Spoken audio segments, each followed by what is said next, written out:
evening, everybody. Welcome to our seminar. It's 11 p.m. here in China. This topic is about G6PD deficiency and the new clinical application and the method validation discussion. We have two speakers tonight. The first one is Dr. Rehab Helmi Mohammed Ibrahim. She's a consultant laboratory hematologist, King Hamad University Hospital, Bahrain.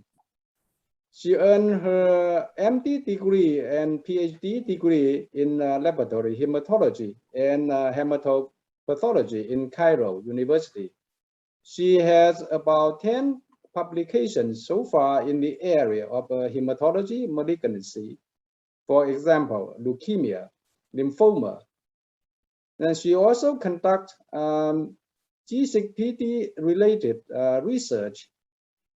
So now let's welcome Dr. Ibrahim to present her talk tonight. Welcome, Dr. Ibrahim. Thank you so much, Dr. Henry, for a nice presentation. And thanks, Mandre, for giving us the opportunity to share our experience and to talk about today about our topic. My talk will be about value of quantitative G6PD assay in oncology patients.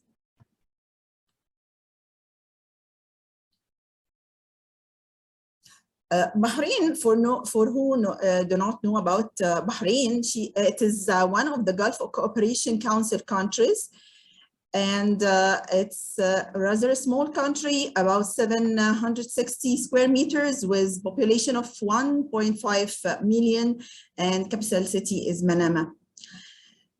Our King Hamad University Hospital is one of the 3 biggest hospitals in Bahrain, and its allied service also serves Bahrain Oncology Center, the main and the only Bahrain Oncology Center. As a brief introduction, as we all know, that G6PD is the first and rate-limiting enzyme in pentose phosphate pathway, which is present in red blood cells and almost all tissues and organs, and it protects the cells against oxidative damage. As we see, G6PD is the catalyzing enzyme in the transformation of glucose 6-phosphate to 6-phosphogluconate. And during this reaction, NADP will be transformed to NADPH, which in turn transforms glutathione to reduced glutathione. Such reduced glutathione is responsible for detoxification and deoxygenation of the cells, protecting them from destruction and apoptosis. For those having G6PD deficiency, they cannot resist the oxidation and destruction of cells, so they will develop definitely hemolytic anemia, as we all know, and characteristic Heinz bodies and white cells in the peripheral blood smear due to denatured hemoglobin that results from oxidative damage. And then macrophages in the spleen will remove this denatured hemoglobin and results in white cells. However, the G6PD patients are not symptomatic unless they are exposed to oxidative agents. Like there is a long list of oxidative agents like favabeans and vitamin K supplements, menthol, and others, either food supplements or drugs. Some drugs are well known to cause this oxidation, like some antibiotics like sulfa, some anti-malarial like primaquine, anti-neoplastics that like doxorubicin and rasparicase. So as we mentioned, that they are asymptomatic unless they are exposed to oxidative agents, and hemolysis begins within 1 to 2 to 3 days after exposure to this oxidant stress. Also, it's reported that it causes neonatal jaundice that develop within 24 hours of birth, rather earlier than physiological jaundice and later than blood group alloimmunization. G6PD is an enzyme carried on or expressed by gene of G6PD on carried on chromosome X in a high density region called named XQ28, and this region exhibits significant genetic diversity. So there are more than 200 genetic variants of G6PD known till now, and its expression can vary from mild to severe deficiency. WHO has classified these classes according to severity from 1 to 5, and some genetic variants are well known to be associated with each class. Prevalence of G6PD deficiency is not uncommon. It's around 5% worldwide, and mainly in the Middle East, India, Indonesia, South China, Middle Africa, and in Arab countries, it presents around from 8 to 40%. So what about Bahrain? Our country has a prevalence around 25%, as per studies done a long time back. But unfortunately, it didn't differ rather than before. It's more prevalent more than like sickle cell trait, which is its prevalence is around 11%. And since Bahrain discovered this enzymopathy, they tried to tackle this problem by many genetic programs, like Bahrain Hereditary Anemia Society and National Committee for Prevention of Genetic Diseases, which held many screening programs like premarital, prenatal, antenatal, neonatal, and for school and students and donors. A study done before on 2010 in Bahrain proved this prevalence percentage of 22.3% among school students, and it was done over around 10 years, and they noticed that no change during these 10 years in the prevalence rates. But they suggested for more studies to be done for exploration of the clinical effects of this condition. Thus, another study done on 2017 around the neonatal indirect hyperbilirubinemia and its relationship with G6PD, and this research concluded that G6PD deficiency is much more common in those developing neonatal indirect hyperbilirubinemia, with 42% hyperbilirubinemia, and those having G6PD deficiency, which is double the percentage of normal population. Also, they considered that those developing hyperbilirubinemia with G6PD deficiency will develop a serious complication like kernicterus. In KHUH, King Hamad University Hospital, we held a recent study on around 2,218 samples collected from patients attending our hospital. Around 66% of them were Bahraini, and among these Bahraini, we found prevalence rate around 17.3%, but it's still not accurate because it's not a large number of population. This study was already done for screening of genotype variant in severe G6PD deficiency, which we found severe deficiency in these patients of around 10%. So,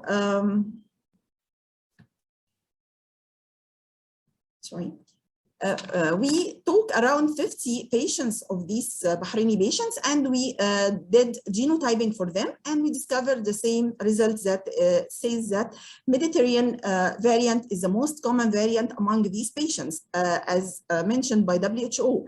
And by our research also, it is the most prevalent variant in Bahrain.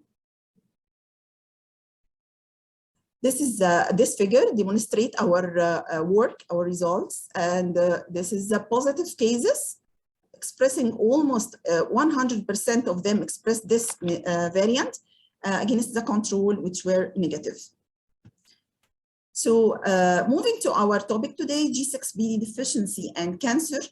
As we know, traditionally, relationship between G6PD enzyme level and cancer was emphasizing on a relationship of this enzyme deficiency and application of chemotherapeutic which cause oxidation like doxorubicin and raspareccase, and how to follow these patients not to develop hemolytic anemia during their treatment. However, recently studies go in another direction of how to know about the expression of G6PD by tumor cells and what is the effect of this expression on survival and possibility of using this phenomena to create or to invent new therapeutic agents. Good research was found. It was a review article done by a group of Chinese researchers and published on 2020 about exploring the role of G6PD deficient enzyme in cancer. They discussed three main points about the role of G6PD in cancer and related networks, expression of this enzyme in cancer cells, and its relation to cancer treatment.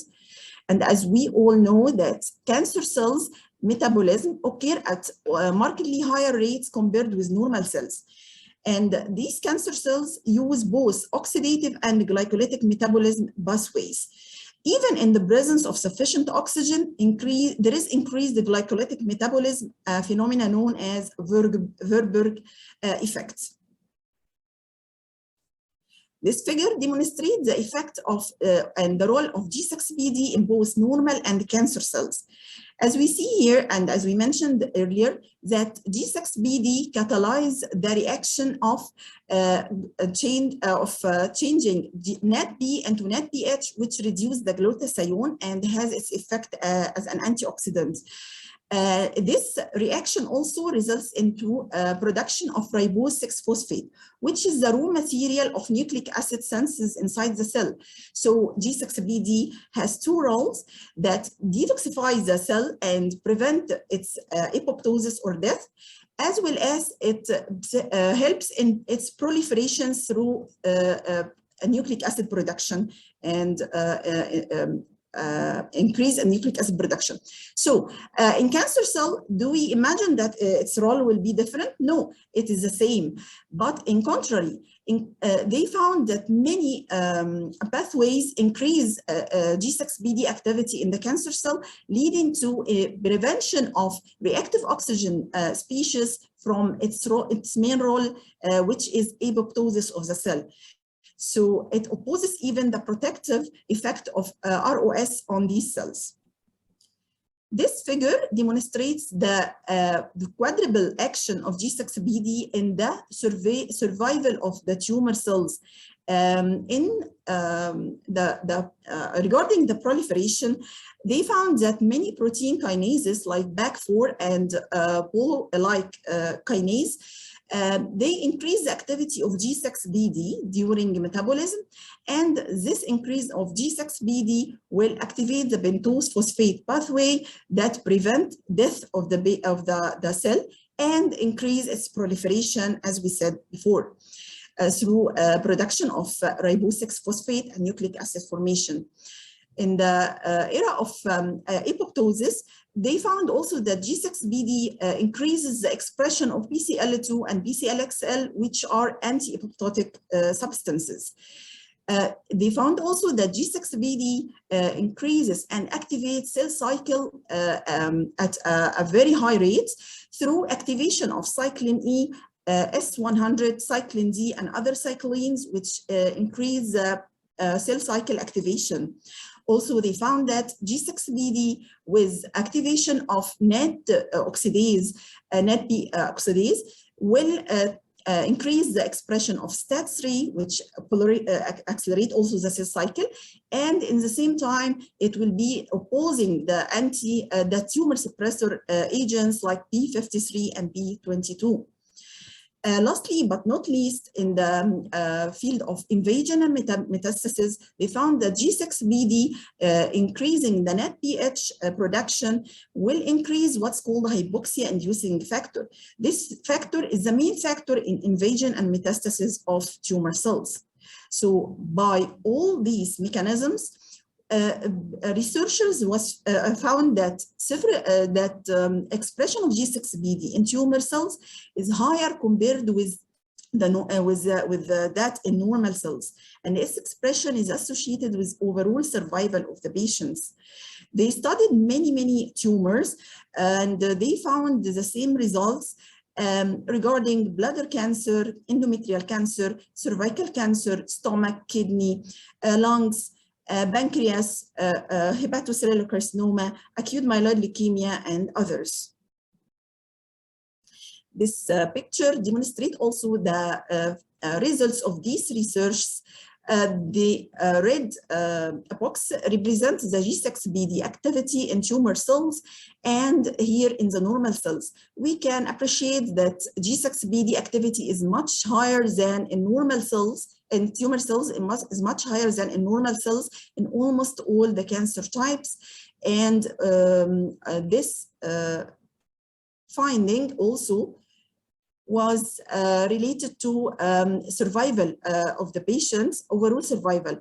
They found also that overall survival is much lower in those presenting high activity of G6PD, as demonstrated with a red line, in comparison with the blue line presenting the patient with normal G6PD level, with p-value less than, significant p-value less than 0.05. So as a conclusion of this part, abnormal expression of G6PD is a common finding observed in tumorigenesis, and it's potentially carcinogenic. And of note also that G6PD activity and its expression is increased by oncogenes and as KRAS, and suppressed by tumor suppressors as p53. In G6PD deficient cells, there was a noticeable delay in cell proliferation, which was found to resemble cell senescence. It was also found that blocking of 80% of G6 activity in tumor cells will reduce the cell proliferation, migration, invasion, and colony formation, in addition to increasing the tumor cell apoptosis. Many researches was held and done regarding this point, and they all proved the decrease in the cancer prevalence and the cancer developing, and also increase in the survival rates of patients with G6PD deficiency. So upon all of these findings, they thought that G6PD should be related to cancer treatment. How we can use this phenomena in tackling the tumors, especially that molecular targeted cancer treatment give promise as a therapeutic approach nowadays, because it increased the cure rates, improved the prognosis, minimizes the suffering of the patients, because they are more effective and less toxic. So expression of G6PD by tumor cells, as they noticed, and the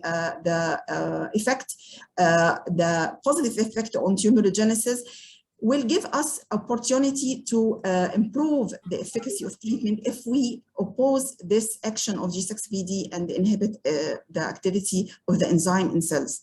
So further investigations should address the following. The defense of tumor cells against oxidative stress may be weakened by inhibiting G6PD, leading to increased sensitivity of tumor cells to oxidants. Once we increase the tumor cell liability and sensitivity to oxidant, they will die, and we will benefit from this. And also based on the principle of metabolic reprogramming, by adjusting activity of G6PD to affect the role of pentose phosphate pathway in biosynthesis, the resistance of tumor cells to drugs may be overcome.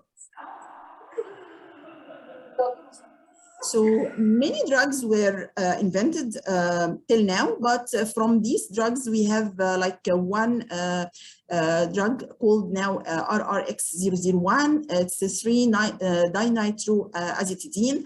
It's approved by FDA as it has a great role in G6PD inhibition, and it has also multifunctional anti-cancer effect.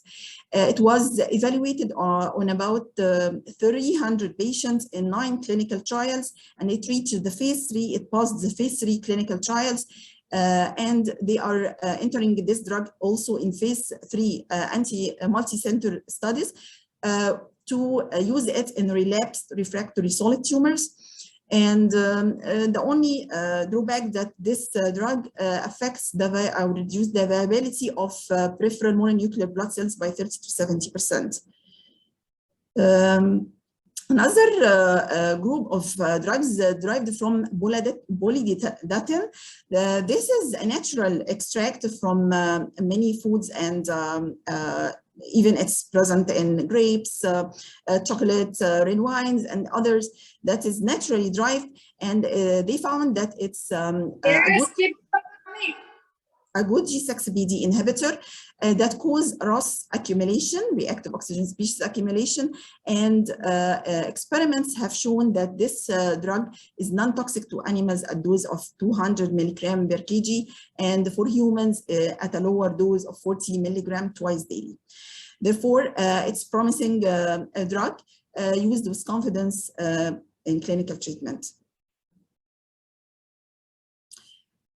Also, many researchers are going now to prove the effect of microRNA in suppression and proliferation of many cancers by also tackling and targeting G6PD.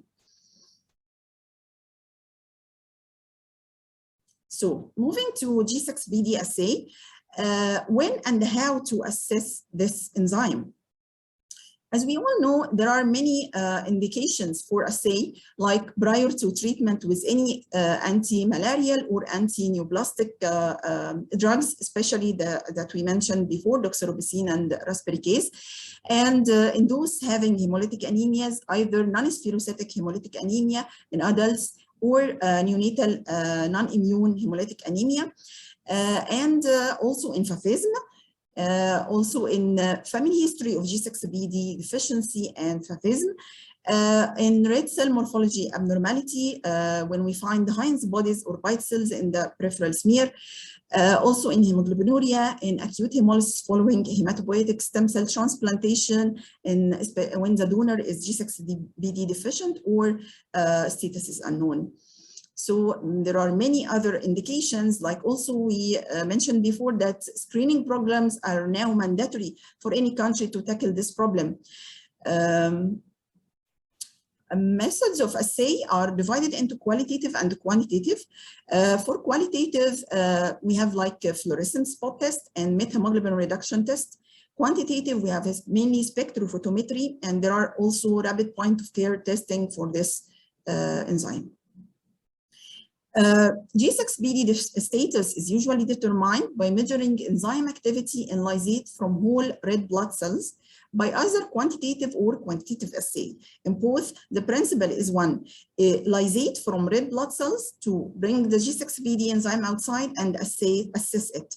However, assays using whole cell lysate may classify women who are heterozygous for G6PD as normal. This is the only drawback. Such cases also may present safety considerations. So how to diagnose them?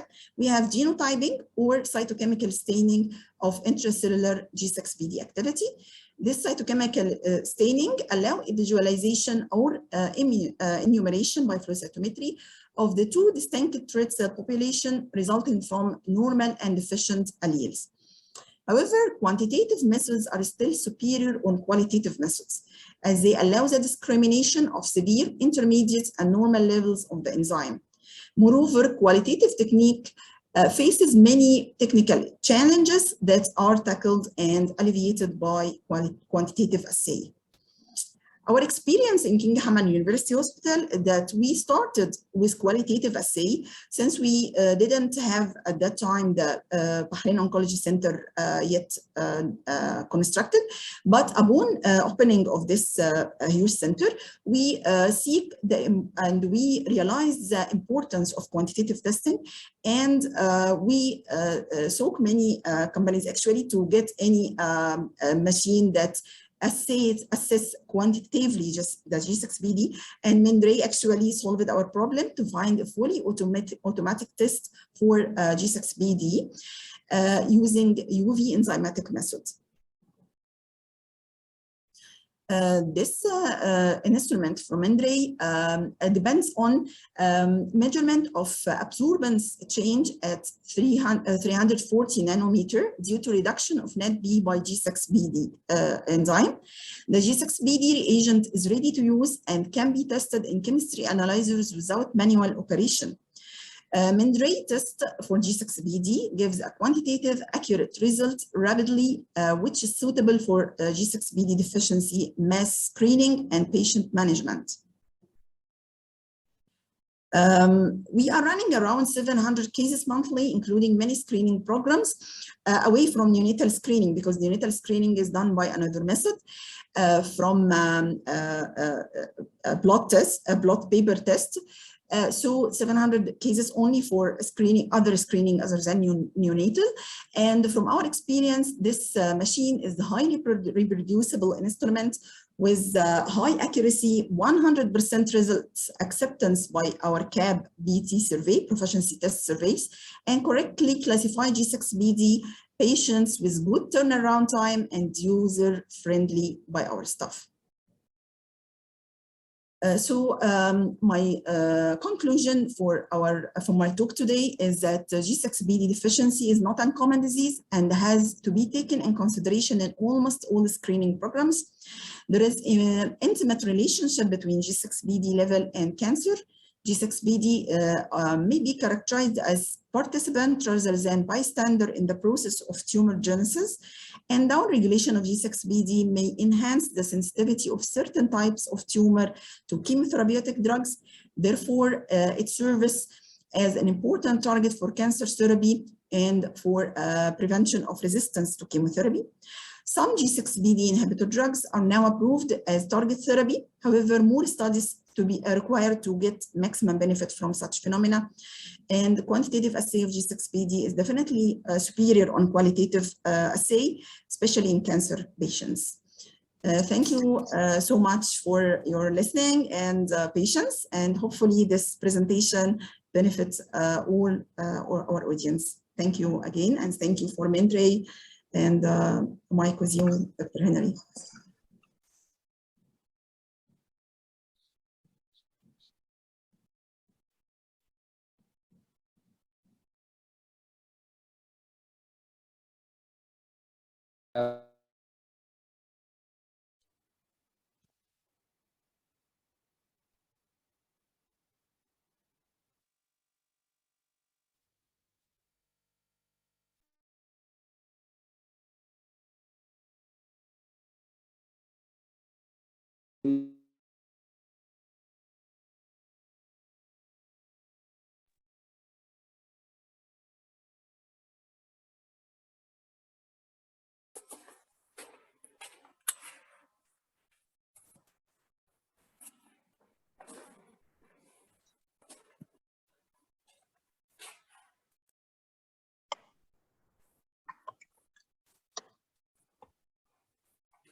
मुझे भी दे दो पानी, एक गिलास भर के दे दो,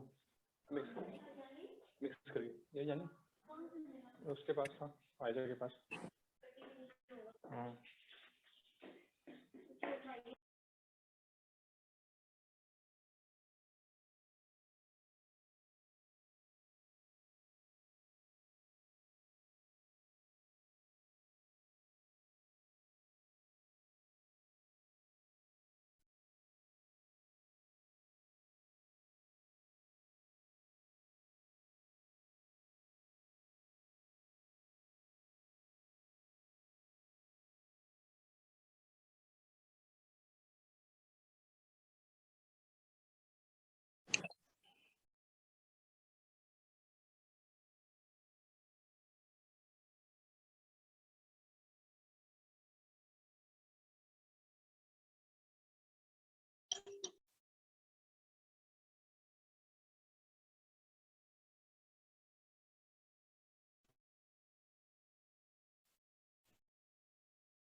Hi, Dr. Masahi. Good evening. So,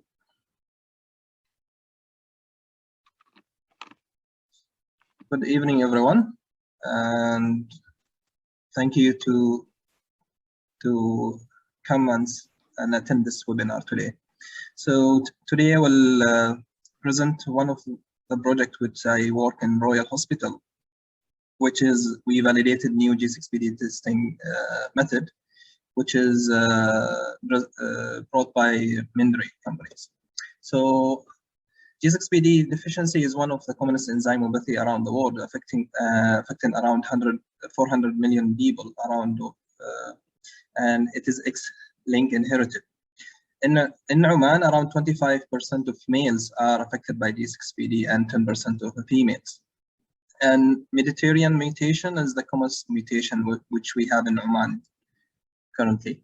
And recently, one of my colleagues, Dr. Ammar al-Shariani, he did a genetic study for Omani population who had G6PD deficiency, and for around 150 patients. And Mediterranean mutation was accounted about 88% of deficient patients. And also we find other mutations in Omani population, which is accounted around 12%. As Dr. Rahab mentioned before, that classification of G6PD variant is divided in 5s. And you need to understand when you are working in the lab, this classification is, WHO classification is based on the variant or the mutation of G6PD, which will be different about classification of deficient or non-deficient in your laboratories. So in your laboratories for G6PD deficiency, you need to define the G6PD activity according to gender. So you divide it by male and female. And you need to calculate adjusted male median for your G6PD activity. So for male, they divide it as deficient or normal. And usually the cut point is less than 30% of activity. And the female divided, categorized in 3. So you have deficient, intermediate, or partial deficient, and normal. So the G6PD activity will be divided if deficient less than 30, and from 30 to 80%, it will be partial deficient or intermediate. And if the G6PD activity more than 80 will be classified as normal G6PD activities. So when you work in your lab with your analyzer or test, you need to quantitative test, you need to classify it as according to this table, not the previous table. So when we do testing for G6PD, we divide it as qualitative and quantitative methods. And these are the most common methodology which is used around the world. But you need to be careful about what factors that affect your G6PD testing. So genetic or phenotypic variation of G6PD mutation can affect your testing or result.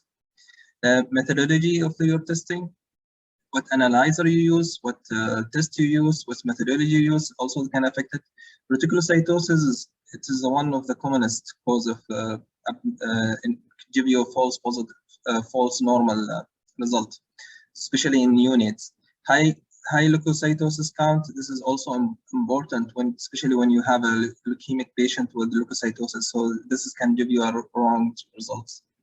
Abnormal hematocrit or lightening or humidity that affecting your methodology of testing. So our project was to evaluate and validate Mindry G6PD kit in Mindry BS230 analyzer, and we compare it with the previous methodology, which is spectrophotometry by Biorad kit, quantitative, on FCE multitask analyzer. And later, after that, when we finished validation, we estimated the G6PD activity according to WHO recommendation 2006, which I mentioned before. So this is prospective study conducted in Hematology Department of Royal Hospital. It's conducted in 2017.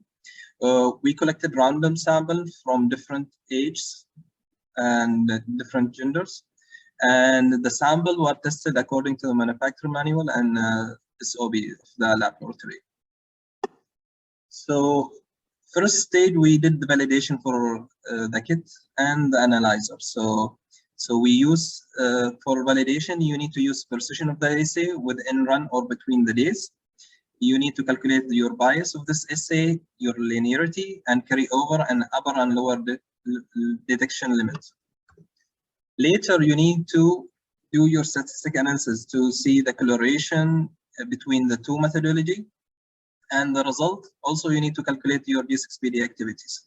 So in your calculation, you need to calculate the mean and median for continuous variable. If you have categorical variable, you use the proportion. Then you need, after that, we compare the mean and the median according to the age and the gender. And after that, we calculated the adjusted male median activity. Then we did the correlation between the two assays, or the kits. So we used Spearman ranked correlation test and kappa statistics. And the last stage of your evaluation or validation, you need to calculate your sensitivity, specificity, and positive and negative predictive values for both for the assay, Mendry assay, at cut point of 30% activity, which is defining your deficient and non-deficient. So we included 497 samples. We run it in both analyzers. 56% were male sample. The age of the participant was ranged from 1 day to 84 years old, and the median hemoglobin was 13.6. We divided the samples to 3 categories. So we have a neonate, which account 47% of the sample. We have pediatric sample, around 23%, and adult sample, it's accounted for 29%. So for validation result, the precision, the target precision must be less than 3% for within run and between runs. So it's the precision was, by calculating the CV, it came within target. The bias bias target was less than 8.3, and for low control, and we use high control, and both of them showed within the targets. Linearity was around 11.3%, and your was below the target, which is 15, so it is acceptable. Carryover was 48.2 international unit, and acceptable carryover, it's less than 70 international units. Your lower and upper detection limit was around 3.7 and 3.5%, which was acceptable for the analyzer. So from your validation process, the analyzer passed in all stages. So your Mendry analyzer will calculate, or the result will calculate it on unit per liters. And international recommendation is to, when you reported the G6PD quantification test, you need to report it as unit per gram hemoglobins. So we use this equation to calculate the final result of your G6PD activities. So the next stage will start the correlation between the two assays. First thing, we did correlation between aged groups. So we have a neonate, pediatric, and adult. And we found that there is no difference between pediatric and adults, only difference between neonate and adult and pediatric. Therefore, we groups the pediatric and adult in one group, and the final was between two groups, which is neonate and non-neonates. About the gender, there was no difference between the result between male and females. Next stage is we calculated the adjusted male median. So we calculated 100% activities for neonate and neonate, which is shown in the table. So we found that for neonate, by Bayura G6PD kit was 21.6. unit per gram hemoglobin. For Mindray, it was 16.7. And for non-unit, which is pediatric and adult, it was 9.8 for Biorad assay and 15.8 for Mindray. The next stage of your validation is to make your own lab reference range. So for Royal Hospital, we calculated the reference range for neonate and non-neonate according to WHO recommendation. And we classify them as for male deficient or normal, and for female deficient or intermediate and normal. And the result is shown in the tables. Next stage is correlation between the two assays. And this graph shows you the distribution between the two assays. And Spearman correlation test and Kappa correlation tests show good correlation and with significant p-value. And in the graph, you will see the blue dots is the male and the green dots is the female. So you see your distribution.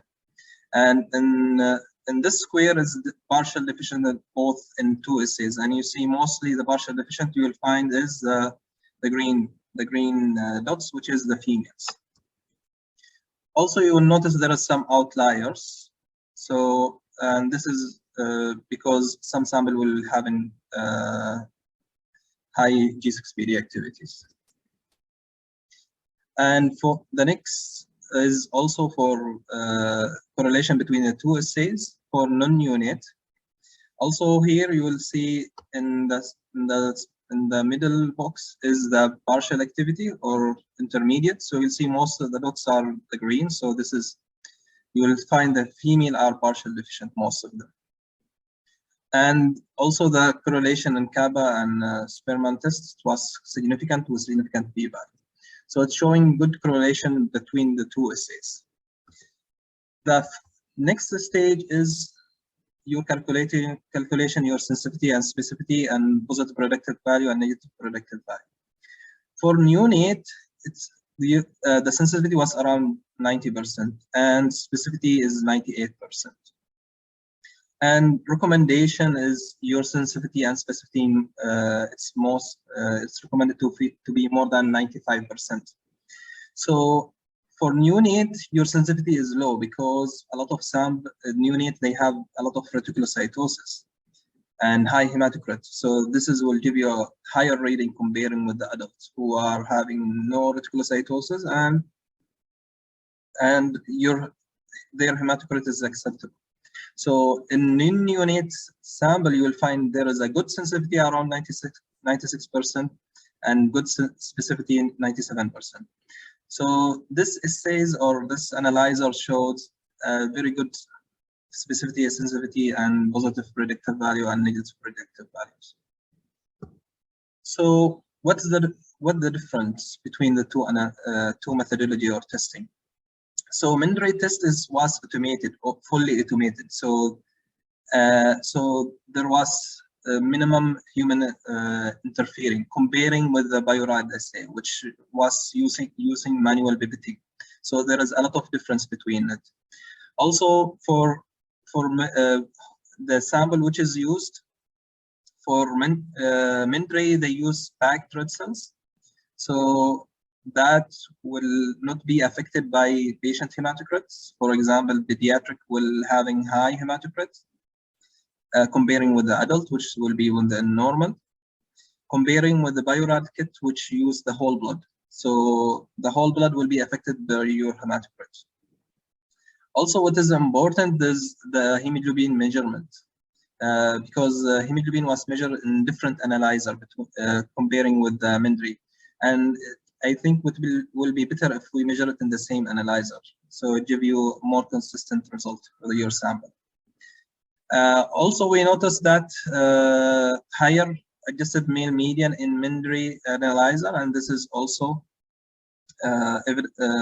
showed in previous studies. And the reason for that is most likely it is because we use packed red cells. So there is the packed red cells give you higher number comparing with whole blood, which will be diluted. Also, there is a lot of factors affecting your testing. So some patient was anemic and reticulocytosis in neonatal babies, neonates.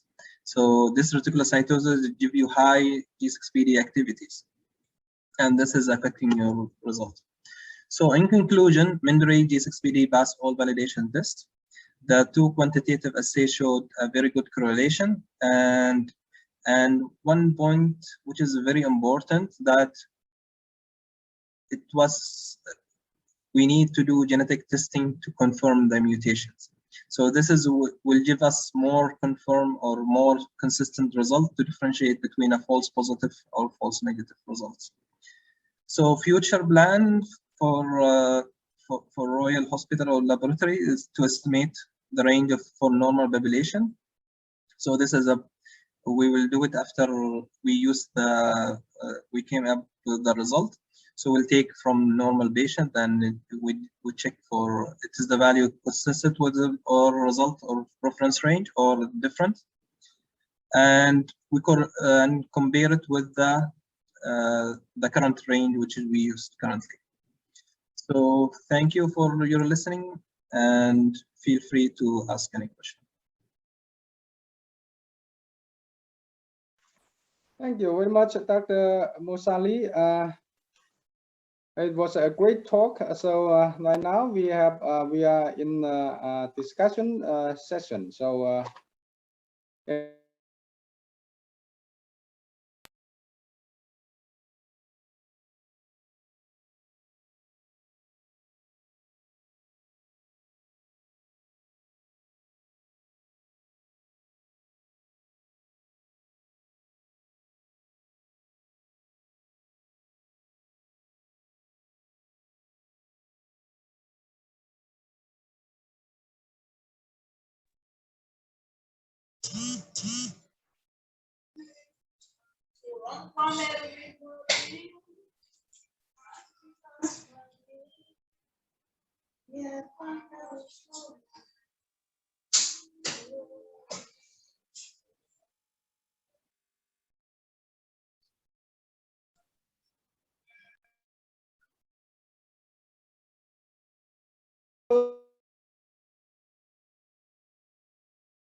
Any question?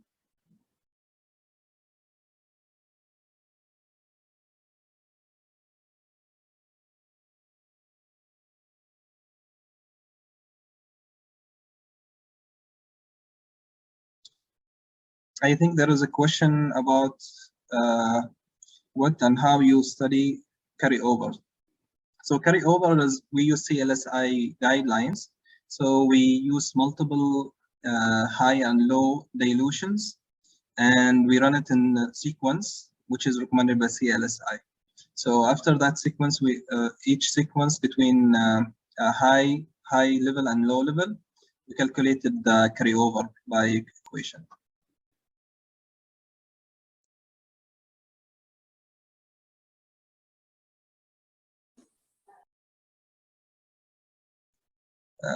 The other question was about what diagnostic sensitivity and specificity of your study. So we for sensitivity and specificity, Mindray was the investigating analyzer, and your reference method was Biorad. So we compare between deficient and non-deficient between two analyzers. So and then we used a 4x4 table and calculated the normal equation to calculate sensitivity and specificity, and we compare between, and then we calculated the percentage.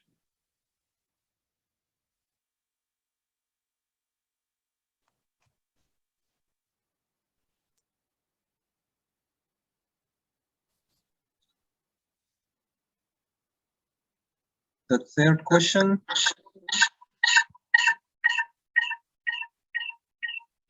The question was,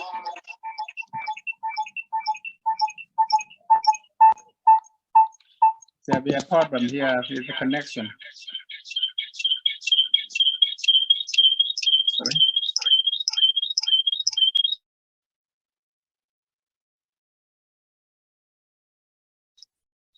To here? Yes. Okay. We got some problems.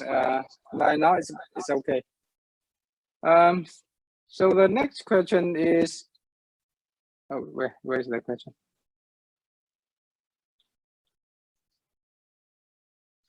I went through two questions, which is carryover, how to you study carryover, and sensitivity and specificity. So I went through them.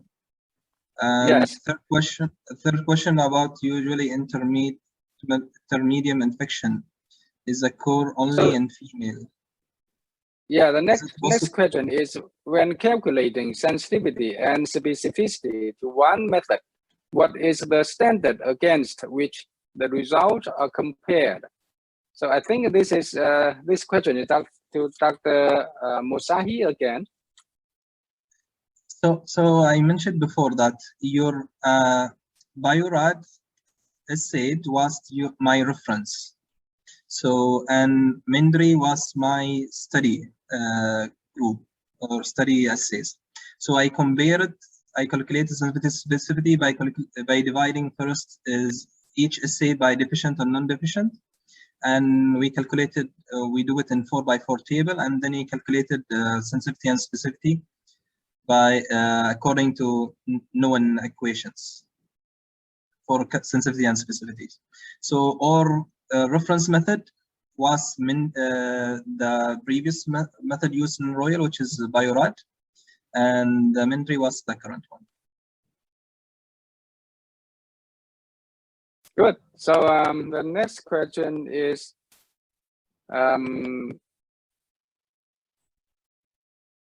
what kind of what is the cutoff for high leukocyte and high reticulocyte after that it may interfere with G6PD? I think this question to Dr. Mosahi again. So for the testing,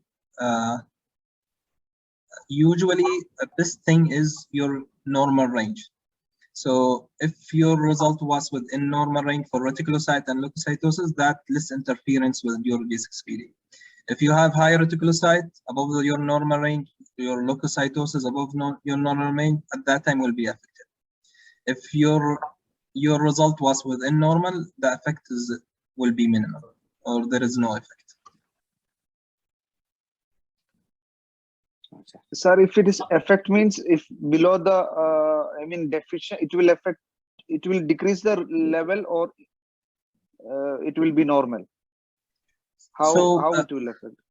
Okay, so for reticulocytosis will give you higher G6PD activities, and leukocytosis also will give you higher G6PD activities.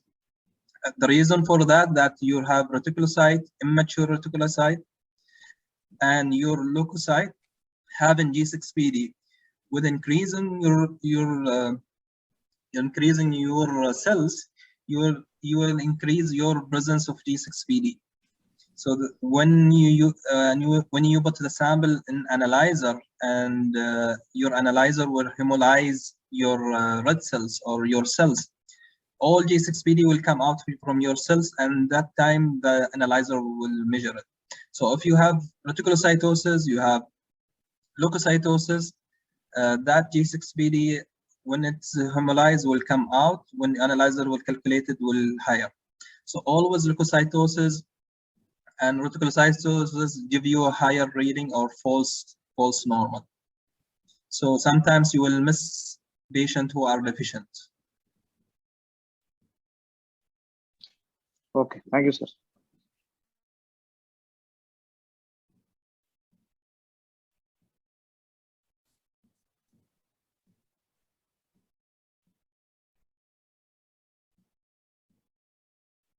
I think sound has gone again.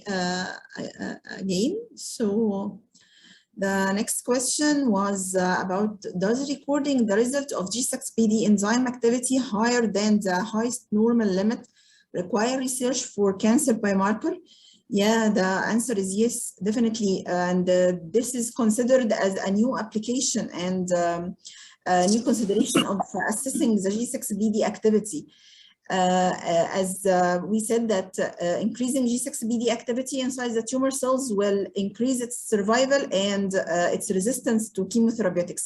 So also what I noticed personally in our especially solid tumors patients, that they are expressing G6PD as at a higher rates and higher values than normal. And we are planning now to do a study on this era, because we will, as we will collect the samples, we will see how much higher than normal the G6PD in these patients, and we will correlate this with their survival rates and their response to chemotherapeutics. So yes, this is mandatory and new application of G6PD assay. This is why quantitative G6 is much better and much applicable than qualitative, especially in cancer patients. There is another question also about the newborn screening. Just a moment.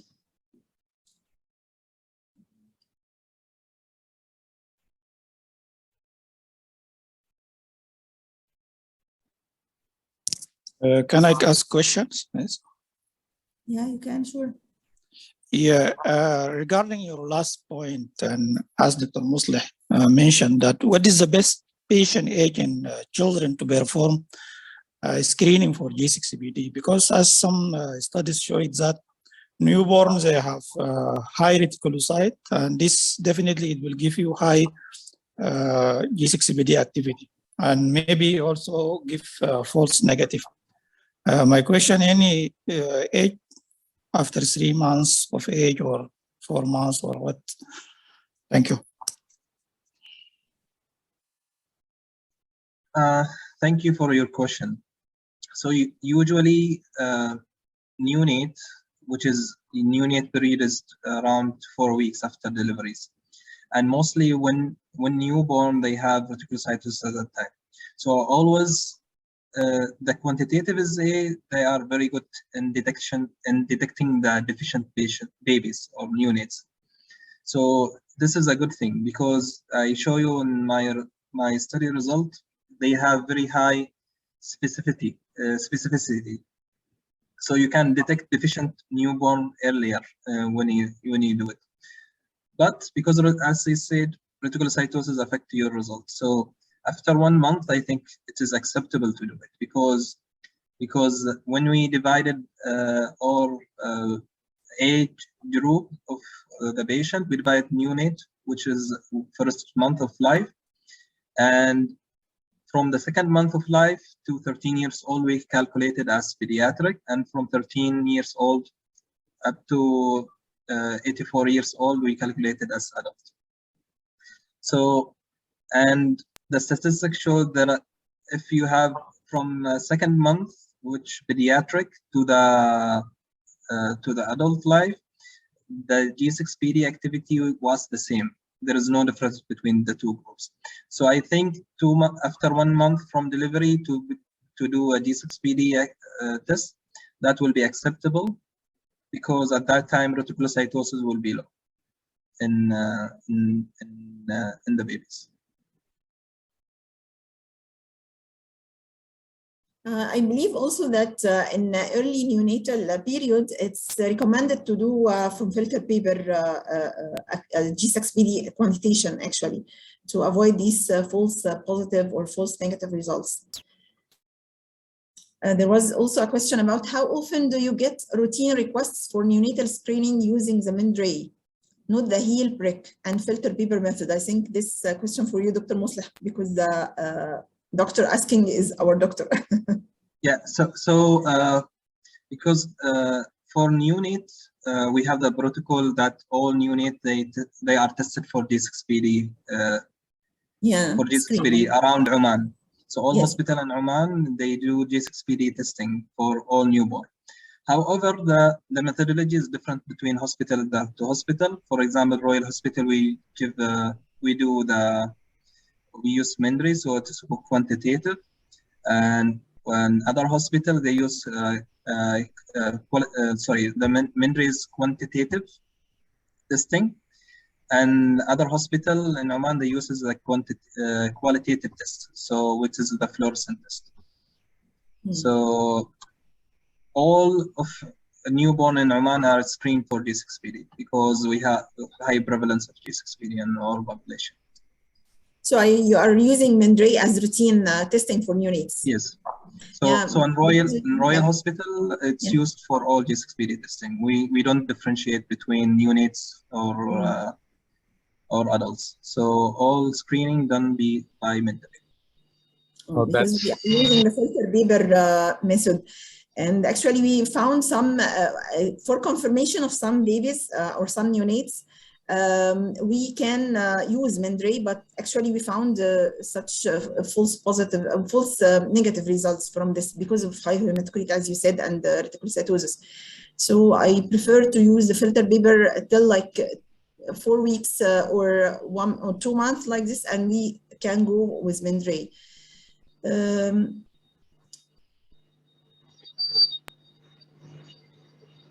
Another question, I think there is. Stopped. So with this explanation given about this reticulocytosis, it's advisable to carry out the test of neonates. Again, Dr. Musleh, we are asking about the question is, so with this explanation given about the reticulocytosis, is it advisable to carry out the test of neonates on Mindray? Yes, because we detect a lot of babies with G6PD deficient in neonate, and still with their reticulocytosis, still we diagnose G6PD. So still, I recommend to do G6PD testing for neonate. However, if you have a family history or your result is coming in partial activity, at that time, I advise to repeat it at age of 2 months or later.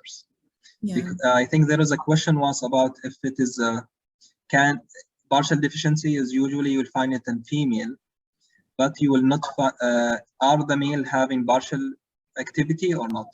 So usually male, they don't have partial activity, but you will find it if they have a false abnormal result. For example, they have reticulocytosis, or leukocytosis. At that time, they will have high abnormal result, and they will fall in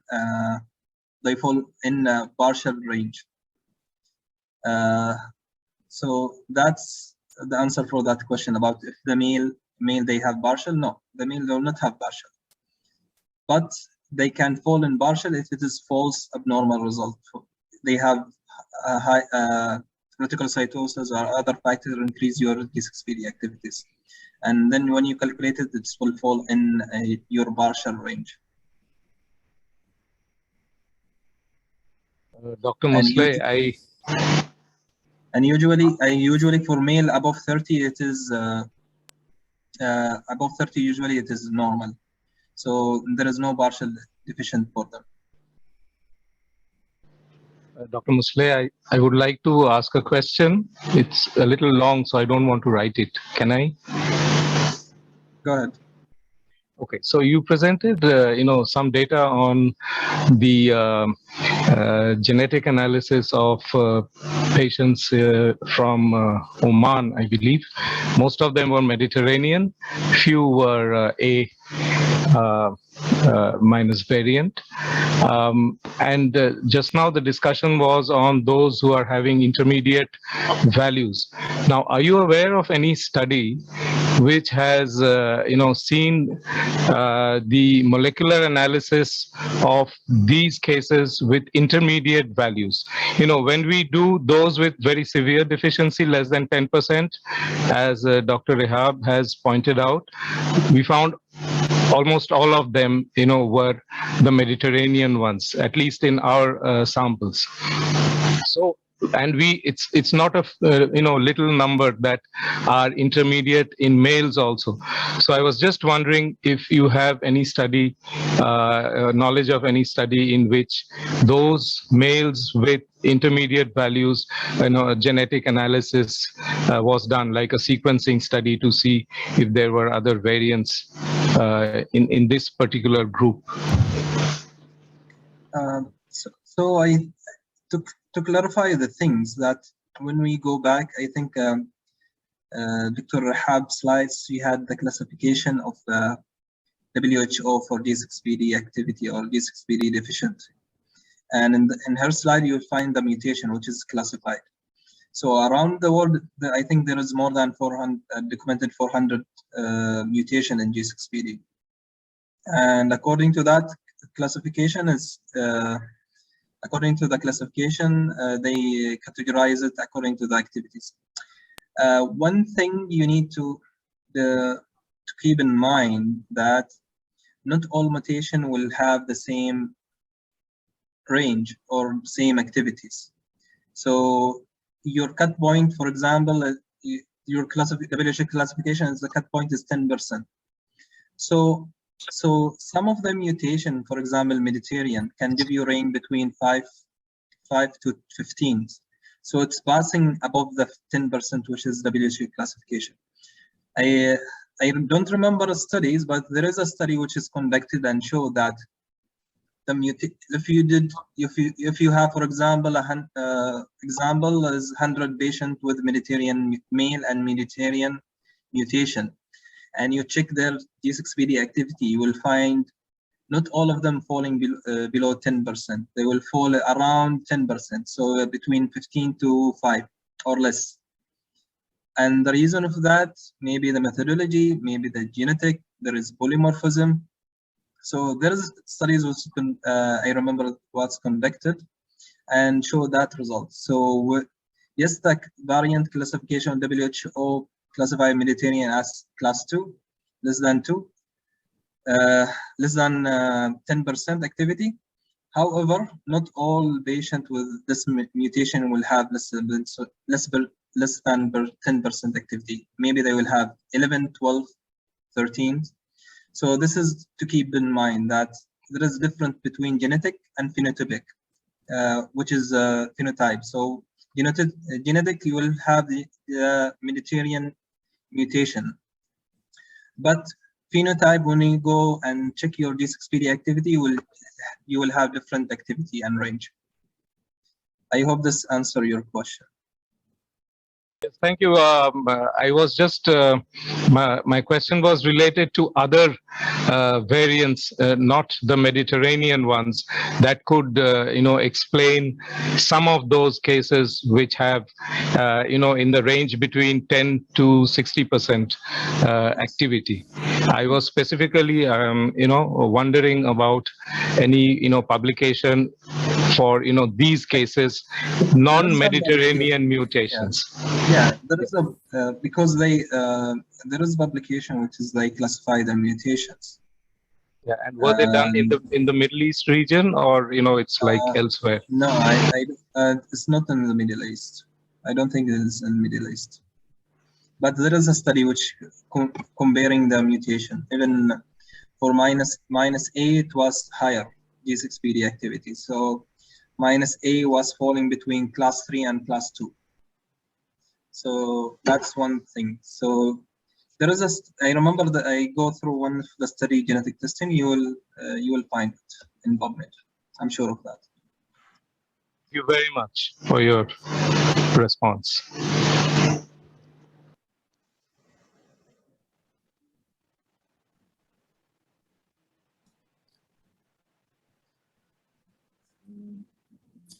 There is a question about how to fix FAFism. I don't understand the question, but it seems that it means how to diagnose FAFism. It's by genotyping, so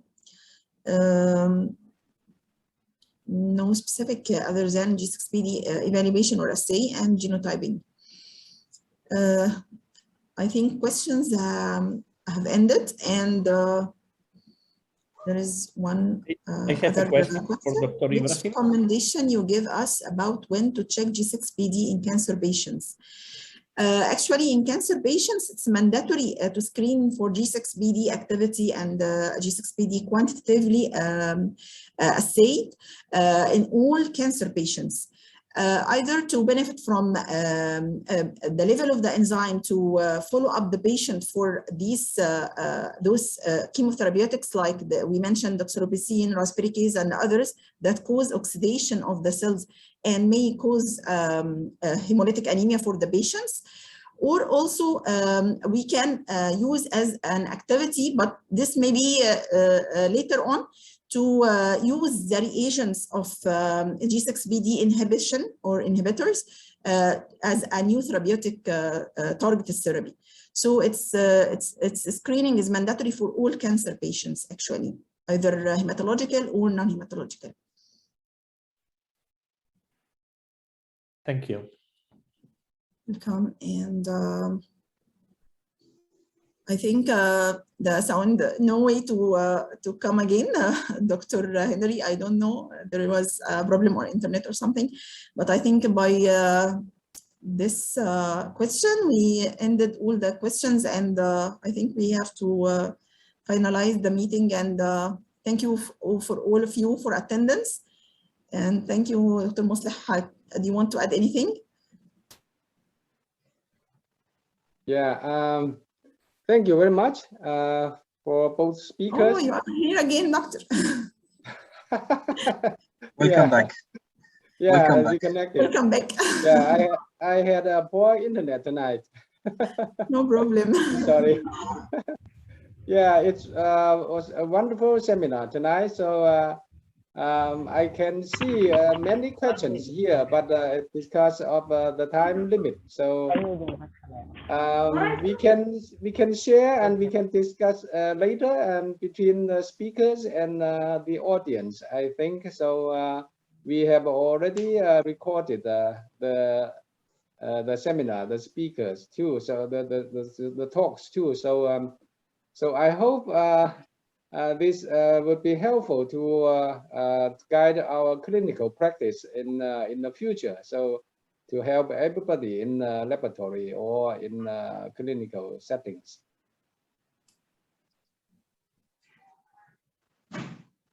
Okay. I think we will screen this QR code to assess our presentations today, I think. So again, thank you very much. And then let's finish the talk tonight. Okay. Okay. Thank you so much, Dr. Henry, and have a good night. Have a good night. Okay, good night. Okay, thank you. Good night to all of you. Close.